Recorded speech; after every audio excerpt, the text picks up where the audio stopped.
What if marshmallows could tell us that we were doing it all wrong? I know it's hard to believe, but just hang on. You'll see what I'm talking about here on Choosing Your Future, episode 011. Life is not about you living in the past. It's not about you living in fear. It's about your dreams. It's about what you believe. Life is about you. Choosing your future. Lessons for the future begin here. Welcome to Choosing Your Future. Hey, before we get started, make sure you go to choosingyourfuture.org. You can check us out on Podbean, iTunes, you name it. We're there. You can listen, and I want to thank everybody for listening. We got people listening around the United States and in Canada, the United Kingdom, and also in Sweden. So thank you very much. And we got some more people listening from other places, but we just want to give a shout out and tell you thank you. If this podcast is helping you, share it with somebody and let us know how you're liking it. We've been we started a series last time on what if we've had it all wrong. And we talked about how paradox is the thing that it sounds crazy, it doesn't make sense, but yet there's some truth into it. And, unfortunately, this can prohibit us from finding a lot of truths because we don't dig a little deeper. And we talked about how the Bible's full of paradox. And I gave a few examples of that last time, and I started the segment talking about the marshmallow test. Actually, I don't know if anybody listens to Michio Kaku, which is to me, I love listening to the guy. And he's a theoretical physicist, and some say he's the top physicist in the world. And I really enjoy listening to this guy. And I happen to be watching actually a YouTube video. And he was talking about a marshmallow test. And it's the marshmallow theory. And what happens is you offer kids one marshmallow, but then you say, I will give you 2 marshmallows if you're willing to wait an hour. And what happens is those who wait have a different view. They don't want immediate self-gratification. They don't want it. They don't want it now. They're willing to wait. They start thinking, wait a minute. If I just wait a little longer, I can have 2 marshmallows and not just 1. And so they find out that over time, those who wait have a different view, and they actually find out over decades that these kids have longer marriages as they grow up, of course. They have better paying jobs. They have better education. And one of the reasons is they don't want to take the shortcuts. They're willing to wait.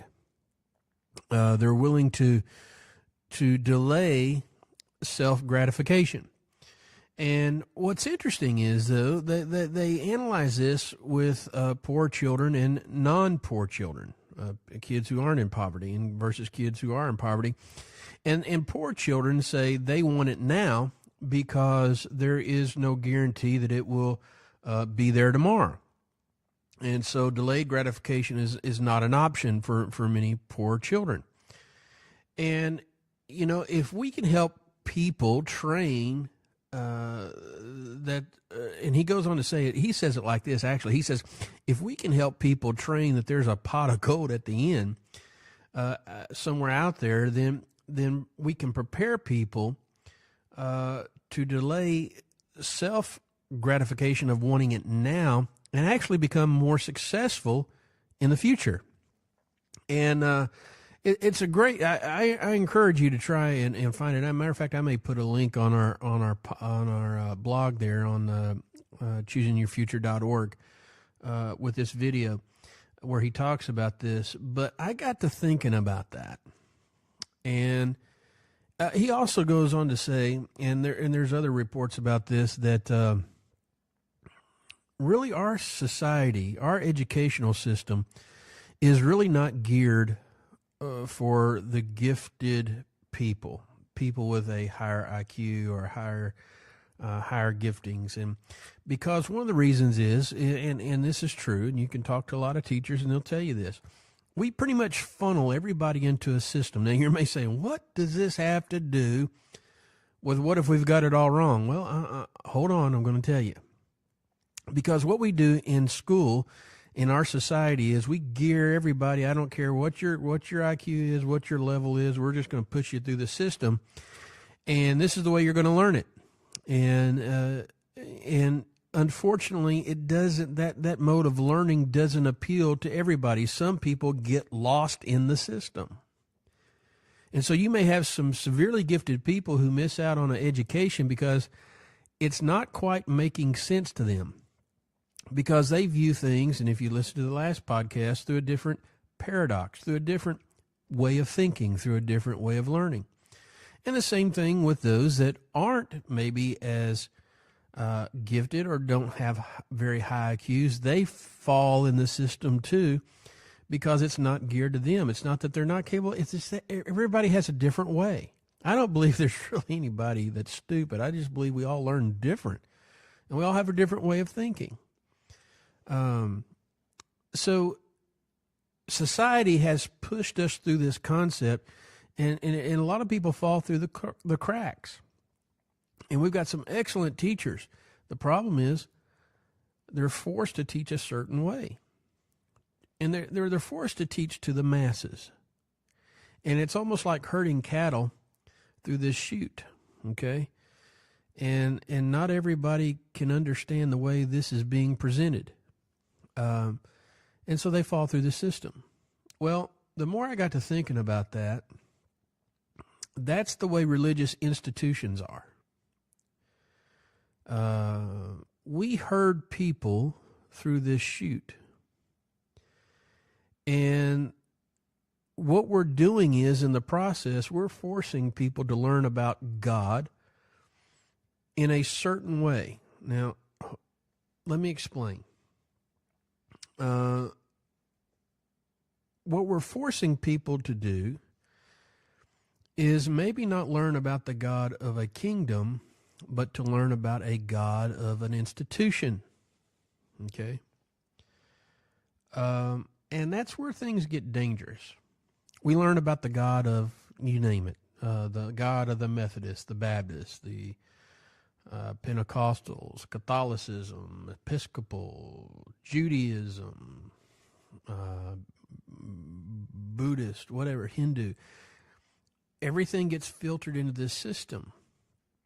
And maybe we're missing out on the God, the real God of the universe, or the God of the kingdom. And I know that might be hard to swallow.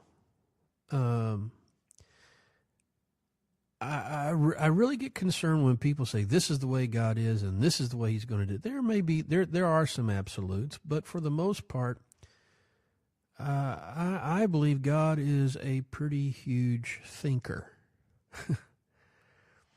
And based upon the concept of paradox, which we talked about last time, there's things that I may think I may know about God, but somebody may challenge me on that. And at first I'm kind of like, whoa, no, you're wrong. But then as I begin to delve and begin to understand from a different point of view, all of a sudden I find maybe a little truth in that. Okay.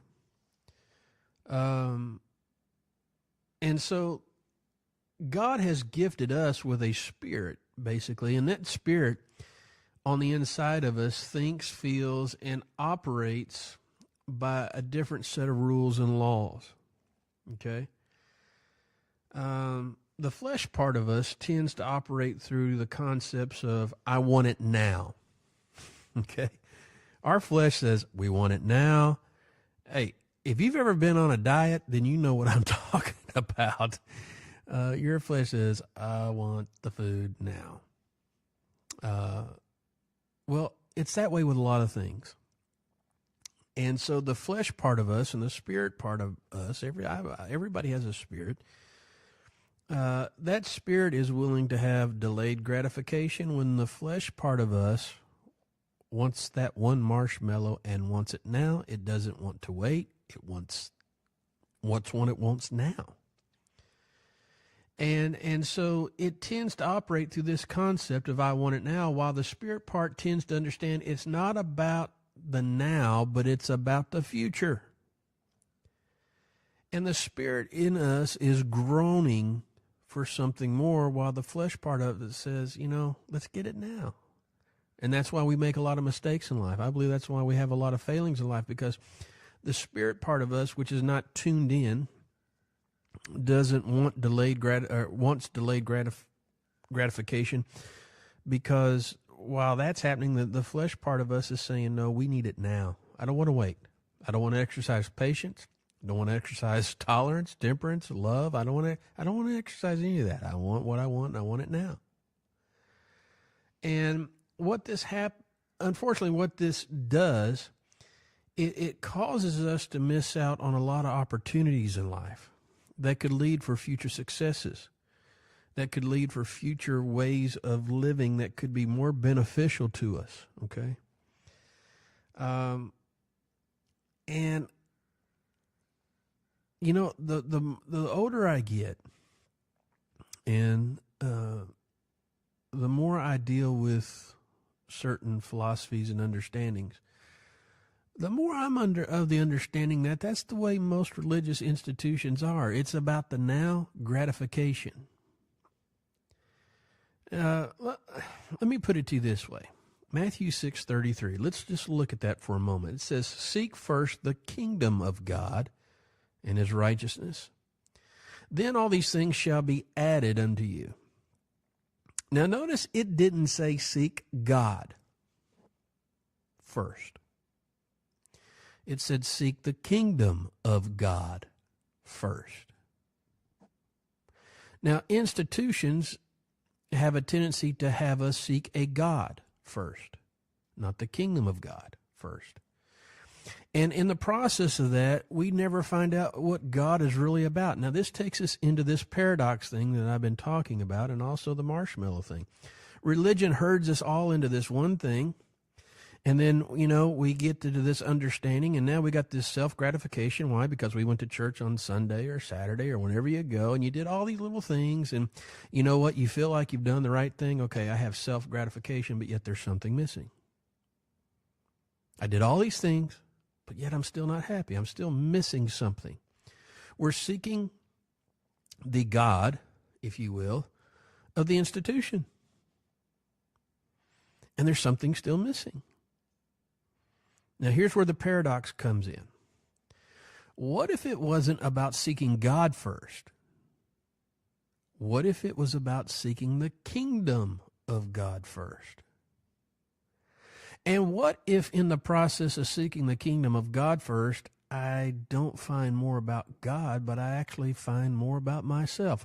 What if seeking the kingdom of God, now this is the paradox, okay? It may sound strange at first, but as you delve into it, it begins to make more sense. What if seeking the kingdom of God actually led more to a self-discovery of myself? What if that's the case? Because the more I seek the kingdom of God, the more I find out about myself. The more I find out, you know what? I'm not as good as I think I am. I'm more about self-gratification. I'm more about vengeance. I'm not about loving and forgiving. What if in the process of seeking first the kingdom of God, I'm actually having more of a self-discovery moment than a God moment? But here's the kicker. It's in that self-discovery moment that I find out, wait a minute, I need God. You don't know you need Him till you discovered you need Him. We're going to get into some more of this in the next series. We might be seeking things wrong, and it's leading us not to the future, but to the past. But God's about the future. Seek first the kingdom of God. Thank you for listening to the Choosing Your Future podcast. For more information, please visit choosingyourfuture.org. That's choosingyourfuture.org.